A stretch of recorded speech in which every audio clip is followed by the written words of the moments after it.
Okay, so the preseason is over. Training camp, at least for public consumption, is over. And now we're into the season, but there's one thing that needs to be done before the season starts. And well, that is cutting down the roster to its official 53-man size. So, what's that going to look like? Right now, we don't know. We have some idea. Some cuts have happened, but we really won't know until the end of today, where they'll have all the cut downs, and then you'll start to see some waiver wire transactions, and then more people will get cut. So it's going to be a little bit of a mess the next few days, but I'm here to guide you through it. And I'm going to give you today my 53-man roster prediction. So if that sounds like fun, stay tuned. But real quick, before I get into that, I want to make sure you guys hit that like button, hit that subscribe button, ding that notification bell. Tons of stuff coming up on this channel. Make sure you don't miss it. Also, want to give a shout out to the people who make this possible, the patreon.com dog check tier members. I'm going to start with Michael Mateek, Michael Morales, Mark Kahn, Max Haymaker, Drake, Nick Merrick, Mike Labra, Wesson Megan, DA, and Jay. Greg Ehlers, Austin Bolin, Easley Bash, Joe Hart, Gabriel Wilson, Fred Pratt III, David Valtiara, Relentless Buck, Chunt, Rex Kaufman, Kevin Johnston, Cleveland Cart, Matt H, Sign Sheets, Gemini, Lewin Freeman, Fight Dirty 74, Yo-Yo, Matt Lloyd, Paul Wilcox, Hundo Magnifico, Kyle Stouffer, Lukey from Munich, Deveroff, J Guy 101, Musty Taco, Joe Bobby, Brad Cowboy, Dylan W, James McGinley, Arendal, Chad Gimme, David Maldonado, Dylan Hill, Josh Bendor, Jaleel Salim Jr., Mark M, Stuart Moore, Cleveland BCI, Robert Jermaine Jr., Dave Mike May, Andrew Hirsch, Curtis Bear, Batman, Barack Kumar, John Albert, Beerman069, Masayua, Buzzer Roland, James Nemo, Mac House, Reeve Hertz, Philip Wilcox, Marie River, Sean Barron, Gagos Pisano, Corporal Nick Lopez, Dom Gazzola, Nick Nasty, Ian Whitaker, Colin 216, Christian, Dave Strong, Michael Stone, Billy Moose Gentry, Austin Z, Mark Burnett II, Andre Griffin, Otis Wolf, Dog Pound Kai, Lydia, Jesus Serrano, Alexander Davis, Chris Phones, Picktown Brownsbacker, Max Nilikenko, Mark Khan, Max Aldojo, and Water Bear Marketing. Again, guys, thank you so much for your support. It means a ton and helps out a ton. Now let's talk about the 53-man roster. So I'm going to go through my predictions, and as we go down here, if there's going to be something interesting or an interesting position group, we're going to slow down and talk about it there. But this so far is my 53-man roster. It comes down to 53 when you include everybody who's named here, but I left some room for wiggling if the Browns want to cut somebody and then, add them or add other players from other teams that are going to be cut later on. But we're going to start with the offense, and we're going to start with the quarterback position. Should be no surprise here. Baker Mayfield, Case Keenum. They've already cut Kyle Luetta. They have no plans to add him on the practice squad. That is what it is. But, yeah, they're going to keep two quarterbacks. That's no surprise. And that running back, this is where you get to the first log jam. You're going to keep Kareem Hunt. You're going to keep Nick Chubb. You're going to keep Demetric Felton. The real question is about Dearness Johnson. I have him as a bubble player. So if there aren't a lot of players that they want to bring onto this team or sign onto this team, and this would probably be more in that defensive line area because that's where they're more likely to take players from other teams. If they don't see a good amount of players that they can get a waiver claim on or they can pick up after they're released, then I think they do keep Dearness Johnson and have that luxury of 4 running backs. But if they do have somebody in their sights that does wiggle loose from a roster, he's probably going to be one of many people on a first cut list. So he might make the initial 53 roster, but if there's somebody they want that gets cut from another team, they're going to probably look at Dearness Johnson as one of the first casualties there. Fullback, officially only Andy Janovich is probably going to make the roster. I do think Stanton is a little bit of a dark horse to kind of be on the roster. Maybe they keep 2 fullbacks, only dress one during game days. Maybe, even though Harrison Bryant can play a little bit of fullback, so you do have a backup fullback that by default that's going to make the team. I want Stanton to make the team. I just think it's an uphill battle, but we'll see what happens with him. It's probably just going to be Janovich, so there that is. And at wide receiver, this is the biggest logjam on the team, right? You have OBJ, he's going to make the team. Jarvis Landry, clearly going to make the team. Donovan Peoples-Jones, going to make the team. Anthony Schwartz, going to make the team. Those 4 spots are in stone. And then you got guys like Higgins, Hodges, and Davis. And I think This is going to be interesting here, but I do think that they're going to keep Higgins and Hodges. I know Hodges has a $2 million number if he stays for this year. I think they'll eat that. I think Higgins, it would be so weird if he didn't make the roster after re-signing here. So he's going to probably be on the team. And then Davis, they're probably going to keep him through a suspension, see if any injuries pop up during that time period. If there are no injuries, he might get cut, or they try to sneak him onto the practice squad after that if he's eligible. And, you know, if somebody does get hurt, obviously, then you'll bring him in after his suspension. Now, I don't know if somebody has to be technically active in order for their suspensions to accrue games, or on a active roster or on a team for the suspension to start. Somebody can fill me in on the comment section down below if that's what needs to happen. But for what I understand, the suspension rules are, if he technically is still rostered, he cannot count against the 53-man roster, but still have those suspensions, the suspension games accrue against what he is owed against the league. So maybe if that's how it works, they can keep him like that, or at least delay or push down the field when they have to make a decision on him, because Davion Davis has been really good in the preseason, but, you know, he has a suspension. That's the big concern with him. The tight ends, no surprise, Hooper and Njoku Bryant. Offensive line is a little bit of another logjam here, because you know you have the starting five: Wills, Bitonio, J.C. Treader, Wyatt Teller, and Jack Conklin. You know they're going to make the roster. I do think Chris Hubbard's still pretty much a lock to make the roster, and I think James Hudson's going to be a lock to make the roster, and I think it's going to come down to either Michael Dunn or Nick Harris. Michael Dunn's been the better player, and I think he can play guard and center a little bit. Nick Harris can only play center, but he's a draft pick, so he might have the edge. So it's going to be one of those two players. I'd be surprised if they keep both. But again, if they don't see anybody in the after market or in the secondary market for players who are cut that they like, then they might keep them both. Now let's move on to the defense. All right, so the defense is in a different situation than the offense, to say the least, right? The offense pretty much has all its players set in stone, right? All the key players on that offense, you know who they are, you know where they're going to play, you know what their role is going to be. They're pretty much returning from last year. So no surprises really on the offensive front. But when we start talking about the defense, there is a lot of flux in a lot of different areas. And we're going to start where there has been the biggest change. I think they're only going to keep, you know, one guy who took snaps on the defense last year at the safety position from last year. And that was a dude who was a late addition. And that's going to be Ronnie Harrison. John Johnson's obviously going to make the roster. Grant Delpit, Richard LeCounte. Pretty academic here for the safety position. Like, you know, I don't think Sheldrick Redwine's making the team, and they already cut Moffitt and everybody else. So it seems like those four pretty much a lock here. Good reasons to not cut any of those guys. Lockett, LeCounte's a draft pick. Delpit, obviously you wouldn't want to cut him. He's a former second-round pick. And then Harrison, you just traded for him. He was really good for you last year. He's a starter. And then John Johnson, obviously you're not cutting him. Defensive back, another similar situation where there's been a lot of flux. You're keeping Denzel Ward. You're keeping Greg Newsome. Those two aren't really questioned. Obviously, Troy Hill is going to be here.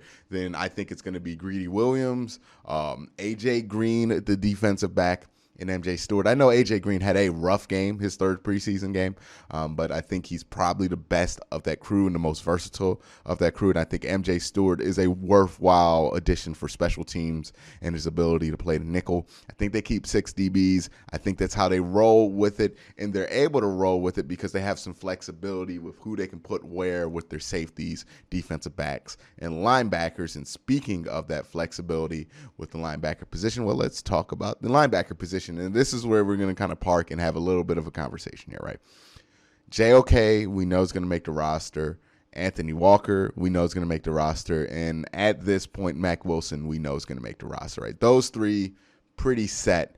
There are some other questions, right? Taki, I am 99.9% sure he's going to make the roster, but I wouldn't be completely caught off guard if he got cut. And Tony Fields is somebody I think might be one of those first players on the bubble to get cut if somebody pops up that they like at a different position from a different team, just because I think you can slide Tony Fields onto your practice squad and get away with it, just because You haven't seen Tony Fields in practice.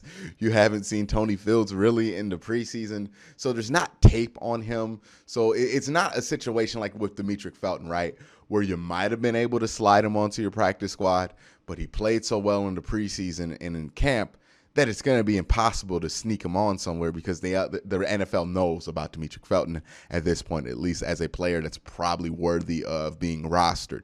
So that's going to be difficult. Tony Fields, on the other hand, I'm not saying he's going to be a bad player, but I do think you can get away with putting him on a practice squad. And then you have Malcolm Smith, who has slid down the depth chart, right? He was a starter last year. He's moved down consistently. And with a guy like JOK who can cover and be as athletic, with the emergence of what Mack Wilson has been in camp, it does make Malcolm Smith a little expendable, especially given that Anthony Walker is somebody's going to fill that veteran linebacker role that he filled in last year. So he's a little bit on the bubble. He's somebody I think is going to be probably a 75% lock to make the team.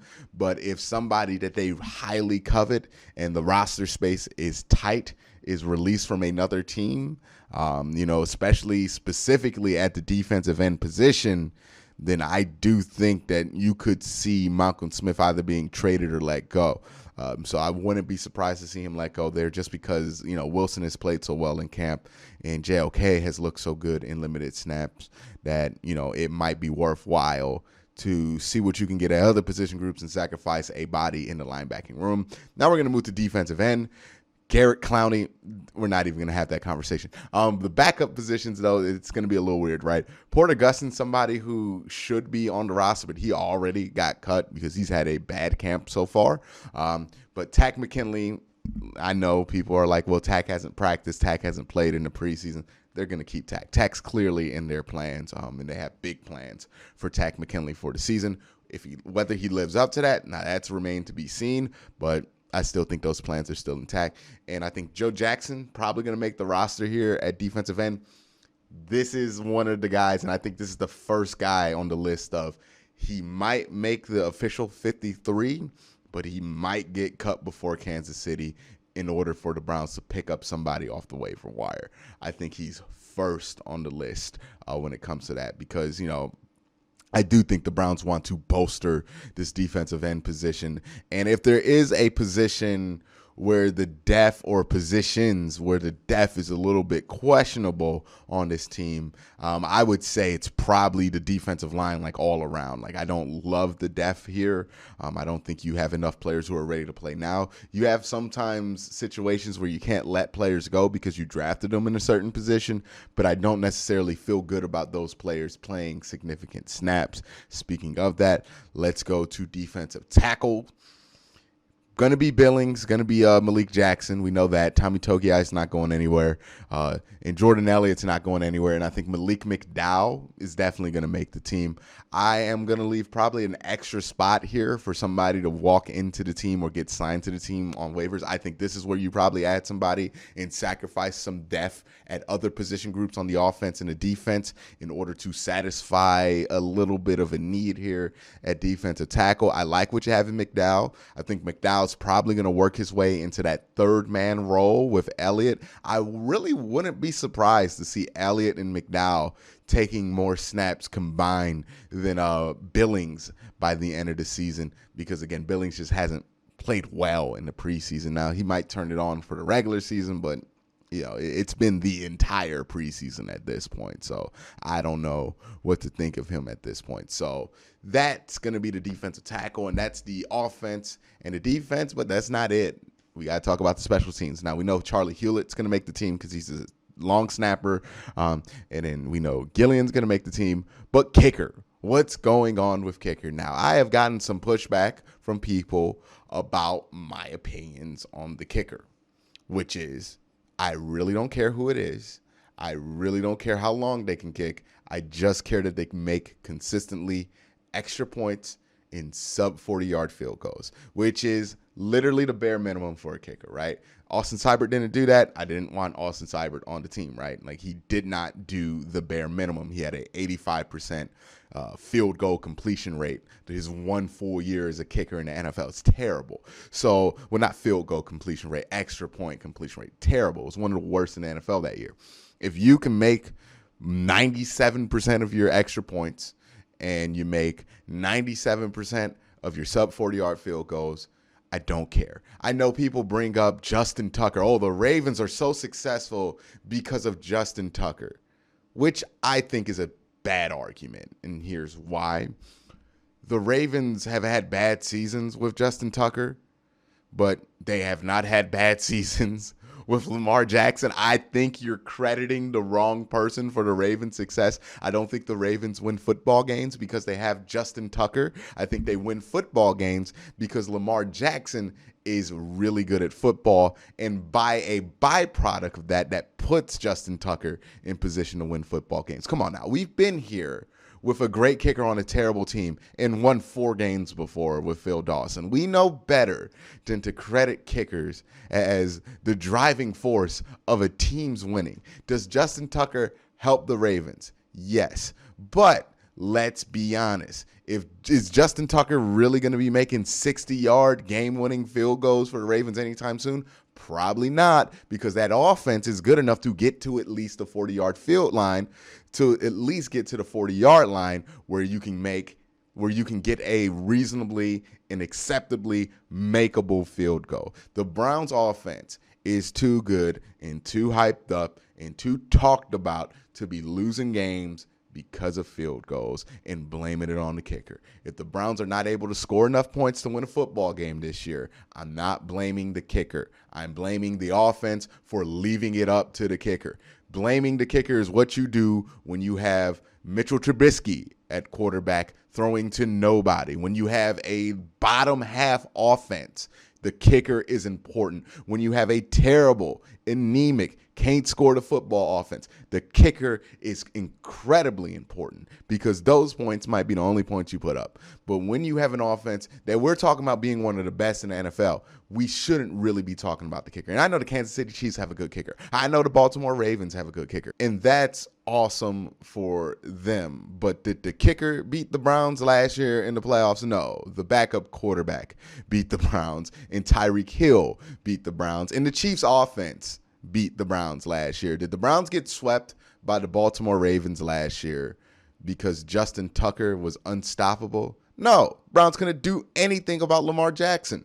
That's why they lost to the Ravens both times last year. So I get people want to hang on to the kicker because, Phil Dawson was here for a while. And I don't know if they're going to keep the kicker they currently have on the roster, but I'll tell you right now, I just don't care. If he makes extra points and he makes sub 40-yard field goals, which literally every other NFL kicker is capable of doing, I really don't care who it is. I have no care who that kicker is. And just a reminder, because I know y'all going to do this, if the Browns lose a game because somebody missed the field goal, don't come here, oh, the kicker's important now. They're still not that important. The Browns should have put up more points. That's literally my point. The offense is too good to be sitting here stressing about the kicker. I don't care who the kicker is. Just get somebody who's average.